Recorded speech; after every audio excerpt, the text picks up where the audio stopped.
Welcome to everyday cooking. இன்றைக்கி நம்ம மக்காச்சோள தோசையும் தக்காளி சட்னியும் எப்படி செய்கிறதுன்னு பார்க்க போகிறோம். 2 மக்காச்சோள தோசையும் 3 பெரிய ஸ்பூன் தக்காளி சட்னியும் கிட்டத்தட்ட 354 கேலரிஸ்.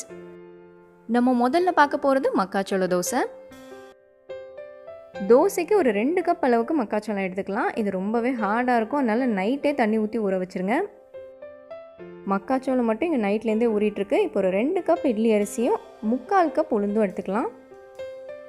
எல்லாத்தையும் தண்ணியில் நல்லா சுத்தம் பண்ணியாச்சு. இதோட 1 ஸ்பூன் அளவுக்கு வெந்தயம் சேர்த்துக்கலாம். இப்போ இதை ஊற விடணும். இது ஒரு 2லேருந்து 3 மணி நேரம் ஊறினா போதும்.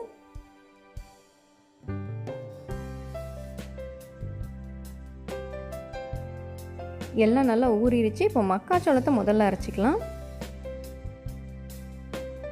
கொஞ்சமாக தண்ணி விட்டு நல்லா மையம் அரைச்சி எடுத்து வச்சுக்கோங்க.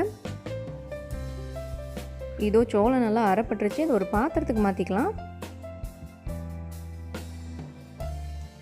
அடுத்ததாக உளுந்து, இதையும் கொஞ்சமாக தண்ணி விட்டு நல்லா மைய அரைச்சிக்கோங்க. உளுந்து கொஞ்சம் பொங்க அரைப்படணும். உளுந்து நல்லா அரைப்படணும், நல்லா ஸ்மூத்தாக இருக்கணும் இந்த மாதிரி.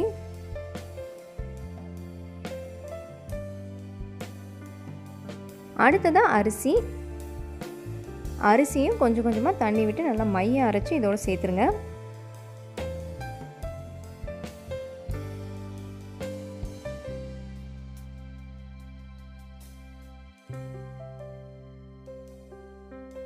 இதோ அரிசி எல்லாத்தையும் அரைச்சி சேர்த்தாச்சு. இதோட தேவையான அளவு உப்பு சேர்த்து எல்லாத்தையும் நல்லா கலந்து விடலாம்.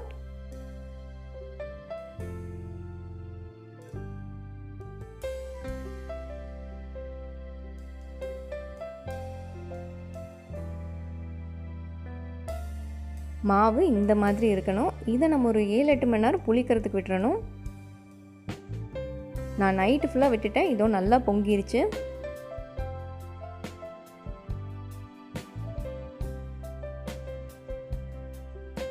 இதோ நல்லா கெட்டியான மாவு ரெடி. இதை அப்படியே ஃப்ரிட்ஜில் வச்சுக்கோங்க. வேணுங்கிற அளவு மட்டும் எடுத்து தண்ணி சேர்த்து தோசை ஊற்றிக்கோங்க. இதை நீங்கள் இட்லிக்கு கூட யூஸ் பண்ணிக்கலாம். இட்லிக்கு தண்ணி சேர்க்க வேண்டாம்.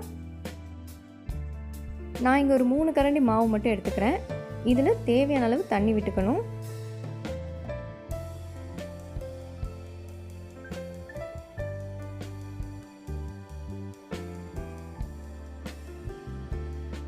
ஃபைனலாக உங்களோட தோசை மாவு இந்த மாதிரி இருக்கணும். நல்லா சூடான கல்லில் தோசை ஊற்றிடலாம்.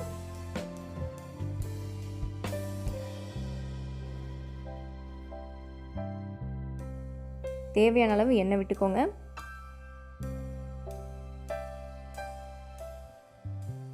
ஒரு பக்கம் வெந்துருச்சு, திருப்பிடலாம்.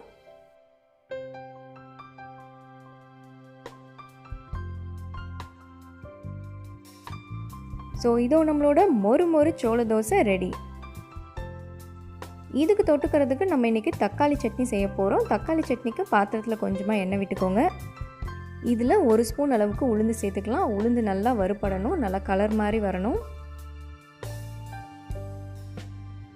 உளுந்து வறுபட்டதும் ஒரு சின்ன துண்டு இஞ்சி, ஒரு சின்ன பல் பூண்டு, 2 காஞ்ச மிளகாய் இதை சேர்த்து நல்லா வதக்கிக்கோங்க.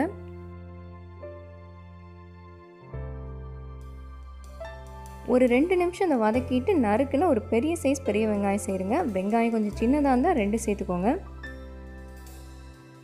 வெங்காயம் நல்லா நிறம் மாதிரி வரணும், அது வரைக்கும் வதக்கிக்கணும்.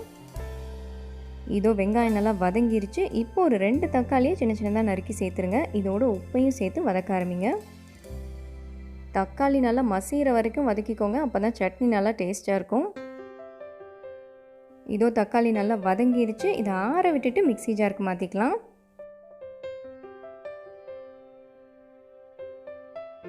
தேவையான அளவு தண்ணி விட்டு நல்லா மைய அரைச்சி எடுத்து வச்சுக்கோங்க.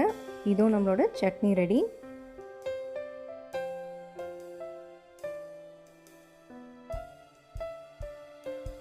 இன்றைக்கி நம்மளோட நைட்டு சாப்பாட்டுக்கு 2 தோசையும் ஒரு 3 டேபிள் ஸ்பூன் அளவுக்கு தக்காளி சட்னியும் தேவை.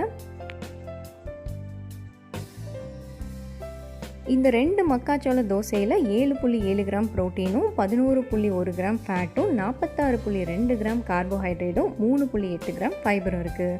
இந்த 3 டேபிள் ஸ்பூன் தக்காளி சட்னியில் 0.6 கிராம் ப்ரோட்டீனும் 2.7 கிராம் ஃபேட்டும் 3 கிராம் கார்போஹைட்ரேட்டும் 0.9 கிராம் ஃபைபரும் இருக்குது. இந்த 2 ரெசிபீஸும் உங்களுக்கு பிடிச்சிருக்குன்னு நம்புகிறோம். வேறொரு இன்ட்ரெஸ்டிங்கான ரெசிபியோடு உங்களை சந்திக்கிறோம். மறக்காமல் எங்கள் சேனலுக்கு சப்ஸ்கிரைப் பண்ணுங்கள்.